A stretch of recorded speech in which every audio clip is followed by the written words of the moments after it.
because of patakum. Pat goim.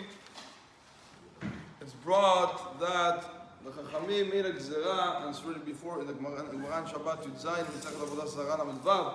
Over there speaks about the Chachamim, B'Talmidei Bet Shammai Bet Hillel. They made a gzera that we cannot eat pitam. Why? Pitam mishum pitam. The reason why we're not allowed to have the bread of the goyim, mishum bitam. Bitam's a bat chatnut, right? Mishum chatnut, not to get married with, not to intermarry with them. Sadly, in America and places outside of Eretz Israel, people, the intermarriage went very, very big and grew.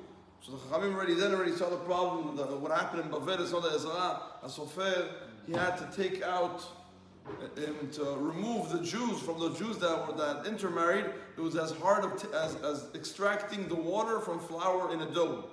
Could you imagine to take the water out of the flour in a dough? It's almost impossible. It's impossible, right? That's how hard it was.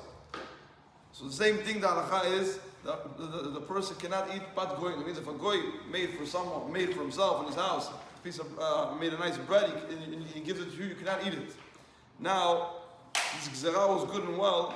What happened at the time that there was no Jewish bakeries, and Jews were not allowed to make and to have bakeries, especially in Ashkenaz. Ashkenazim, also the Sfaradim had this. The Sfaradim were more machmir in this. And the idea was behind it that what happened if there's no bread? No one bakes bread and they can't with ovens and all that problem.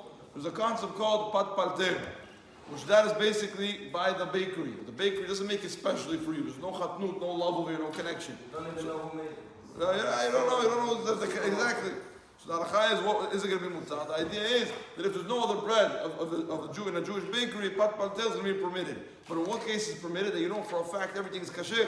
Because sometimes they put inside some fat, or they put some different type of ingredients which is not kosher.